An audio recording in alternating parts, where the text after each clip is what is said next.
इस्लामियात में आज हम लोग पढ़ने वाले हैं purification is a part of faith. तहारत, पाकी सफाई, ये ईमान का हिस्सा है। तहारत क्या है? ईमान का हिस्सा है। The holy Quran frequently stresses the importance of purification. Quran Majeed में साफ तौर पर तहारत की अहमियत पर ज़ोर दिया गया है, पाकी सफाई की अहमियत पर ज़ोर दिया गया है। In the words of the holy Quran, Quran के अल्फाज हैं वल्लाहु युहिब्बुल मुतत्तहिरीन, वल्लाहु युहिब्बुल मुतत्तहिरीन, मुत्तहिरीन। Allah loves those who keep themself pure. Allah ताला उन लोगों को पसंद करता है जो लोग पाक साफ़ होते हैं या जो अपने आप को पाक साफ़ रखते हैं। उसके बाद कहा इन्नल्लाह युहिब्बुत तव्वाबीन व युहिब्बुल मुतत्तहिरीन। Truly Allah loves those who repent and he loves those who purify themselves. Allah ताला उन लोगों को पसंद करता है जो तौबा करते हैं, और अल्लाह ताला उन लोगों से मोहब्बत करता है जो लोग पाकी अख्तियार करते हैं। हदीस ऑन प्यूरिफिकेशन। अब तहारत के बारे में या पाकी सफाई के बारे में हदीसें। द प्रोफेट सल्लल्लाहु अलैहि वसल्लम led a great stress on keeping the body, clothing and the houses clean. नबी अकरम सल्लल्लाहु अलैहि वसल्लम ने जिस्म को पाक साफ़ रखने, कपड़ों को पाक साफ़ रखने और घरों को पाक साफ़ रखने पर बहुत ज़्यादा ज़ोर दिया है। He specially stress the cleaning of teeth, hands and hair. इसी तरह से अल्लाह के रसूल सल्लल्लाहु अलैहि वसल्लम ने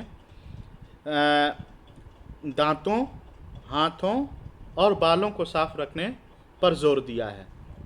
ही is reported to have said, Allah के प्यारे रसूल सल्लल्लाहु अलैहि वसल्लम ने बयान किया है कि purification is one half of ईमान। पाकी सफाई आधा ईमान है। Purification is the key to prayer. इसी तरह से पाकी सफाई नमाज की चाबी है। नमाज की चाबी है। जिस तरह से रूम में दाखिल होने के लिए पाकी सफाई ताला को खोलने के लिए चाबी ज़रूरी होता है, इसी तरह से नमाज में दाखिल होने के लिए, नमाज पढ़ने के लिए आपको बावज़ू होना ज़रूरी है। अगर आप बावज़ू नहीं हैं, डायरेक्ट चाहेंगे कि आप रूम में दाखिल हो जाएं और नमाज़ पढ़ना शुरू कर दें, तो ऐसा नहीं होगा। द मीनिंग इज़ क्लियर, इसका मतलब साफ़ है। Cleanness is a part of faith, कि पाकी सफाई ईमान का हिस्सा है। A Muslim always keeps himself free from all impurities. एक मुसलमान हमेशा अपने आप को गंदगियों, हर तरह की गंदगियों से दूर रखता है। ही नोज दैट हिज सलाह is not acceptable unless his body garments and the place where he perform सलाह आर ऑल प्योर। क्योंकि उसे पता होता है कि उसकी नमाज उस वक्त तक काबिल कबूल नहीं होगी जब तक कि उसका जिस्म, कपड़ा और जहाँ नमाज पढ़ रहा है सभी के सभी पाक साफ ना हों। To be able to prayer one must be free from नजस। नमाज के लायक होने के लिए ज़रूरी है कि इंसान नापाकियों से पाक साफ हो। नजस इज़ एन अरबिक वर्ड। नजस एक अरबी अल्फाज है। It means an impure thing, जिसका मतलब गंदगी, नापाक चीज़ के होते हैं। नजस मीनिंग मीन्स इम्प्योरिटी। गंदगी का मतलब, नजासा का मतलब गंदगी होती है। If any part of your body or garments get soiled with नजासा you must clean it soon. अगर आपके जिस्म का या आपके कपड़े का कोई हिस्सा गंदगी से तरबतर हो जाए या उसको गंदगी लग जाए, तो आपको क्या करना है? ऐसे वक्त में उसको जल्द से जल्द साफ़ करना है। Islam considers the following things as नजासा। अब सवाल पैदा होता है कि इस्लाम में कौन कौन सी चीज़ें नापाक हैं, कौन कौन सी चीज़ें नापाक हैं। तो पहली चीज़ यह है कि urine and stool of human beings, the dropping of animals and birds, इंसान का पेशाब और पैखाना, इसी तरह से जानवरों और चिड़ियों के बीट्स या उनकी लेटरिन। दूसरे नंबर पे खून। खून may it be flowing from the body or may it be of an animal, चाहे वो जिस्म से निकल रहा हो या वो किसी जानवर का हो या रुका हुआ खून हो। लेकिन यह बात दुरुस्त नहीं है, ये बात दुरुस्त नहीं है। खून नापाक नहीं है, क्योंकि आप नमाज पढ़ रहे हैं मिसाल के तौर पर, और आपके चेहरे पे कोई फुंसी निकली हुई है, आपने बेख्याली में उसको नमाजी में तोड़ दिया, खून बहने लगा, क्या आपकी नमाज नहीं होगी? आपकी नमाज टूट जाएगी। तो इसको नापाक कहना दुरुस्त नहीं है। तीसरे नंबर पर the dog and the pig, कुत्ता और सुअर, कुत्ता और सुअर। इट कम्स इन अ हदीस, एक हदीस में है, if a dog लिक्स one of your whistles spill out it contents, अगर कुत्ता तुम्हारे बर्तन में मुंह डाल दे तो उसके अंदर की चीज़ों को फेंक दो, यानी जो चीज़ें उसके अंदर हों उसको क्या करो। अब खूब कीमती चर्बी है तो उसको हिफाजत से रखो, बाहर रखोगे तो कुत्ता ने अगर डाल दिया तो पूरी चर्बी या पूरा घी क्या करना पड़ेगा, निकाल के फेंकना पड़ेगा। उसको ये नहीं कि यहाँ मुंह डाला है तो थोड़ा सा निकाल करके हम क्या करें, इस्तेमाल कर लेंगे, ऐसा करना दुरुस्त नहीं है। बल्कि थोड़े से भी मुंह में, थोड़े से भी हिस्से में कुत्ते ने मुंह डाला हो तो पूरे माल को फेंकना ज़रूरी है। उसके बाद क्या करना है, एंड वाश्ड इट 7 टाइम, एक बार नहीं, कुत्ता अगर बर्तन में मुंह डाल दे तो एक बार नहीं 7 बार उसको धुलना है। कितने मरतबा? 7 मरतबा।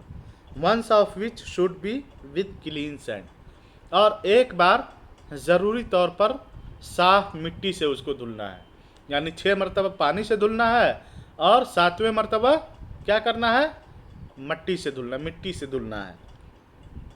The saliva, the mucus, the sweet and the tears of dogs or pig are नजासा। इसी तरह से उसकी तरी, यानी कुत्ते के अंदर तरी, यानी उसका थूक वगैरह या इस तरह की जितनी चीज़ें हैं उसके अंदर की, सभी के सभी क्या हैं, हराम हैं, सभी के सभी नजासा हैं, नापाक हैं। उसके बाद देखिए, कीपिंग डॉग्स एज पेट्स, सवाल पैदा होता है कि कुत्ते को क्या हम पाल सकते हैं, कुत्ते को क्या हम पाल सकते हैं। A few Muslims keep dogs as pets, बहुत सारे मुसलमान कुत्तों को पालते हैं विदाउट नीड और बेनिफिट, जबकि उसका कोई फ़ायदा या नुकसान नहीं होता।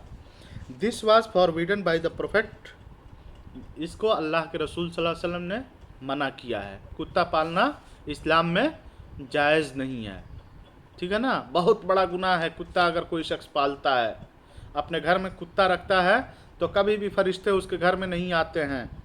अल्लाह's messenger is reported to have said, Allah के प्यारे रसूल सल्लल्लाहु अलैहि वसल्लम ने कहा है, Jibreel came to me and said I came to you tonight and all that stopped me entering your house was that the house contained a statue of a man ornamented curtains and a dog. कहा कि जिब्रील अलैहिस्सलाम एक मौके से आए और उन्होंने कहा कि मैं कल आपके पास आया था लेकिन मुझे घर में दाखिल होने से रोक दिया गया, या मैं घर में दाखिल नहीं हो पाया। और उन्होंने बताया कि घर में यानी हम फरिश्ते घर में इस वजह से दाखिल नहीं होते हैं कि उनमें या तो किसी इंसान की तस्वीर होती है या इसी तरह से ऐसा पर्दा होता है जिस पर तस्वीरें बनी होती हैं, या एक कुत्ता था। So the prophet order that the head of the statue in the house be cut off, तो अल्लाह के रसूल सल्लल्लाहु अलैहि वसल्लम ने हुक्म दिया तो तस्वीर का चेहरा काट दिया गया। इसी तरह से the curtain be clipped out and the dog be evicted, तो अल्लाह के रसूल सल्लल्लाहु अलैहि वसल्लम के कहने पर उस पर्दे को भी फाड़ दिया गया, कुत्ते को वहाँ से निकाल दिया गया। The dog in fact was a puppy belonging to al Hasan and al Hussain, यह कुत्ता जो था, यह पिल्ला जो था, यह हसन और हुसैन का था, यानी अल्लाह के रसूल सल्लल्लाहु अलैहि वसल्लम के नवासे थे, उनका था। अंडर देयर कॉट, उनकी निगरानी में था, उनके चारपाई के नीचे था।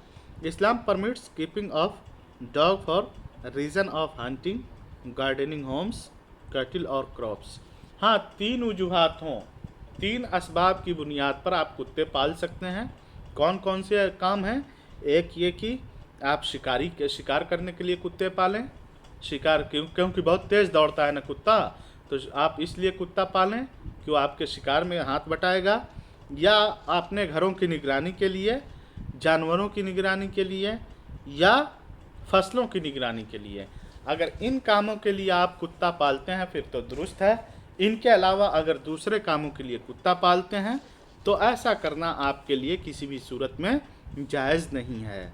उसके बाद है चौथे नंबर पे, 3 नंबर हम लोगों ने पढ़ लिया गंदगी की चीज़ों को। चौथे नंबर पे menstrual blood, menstrual blood scenes. सुबह नहीं आई।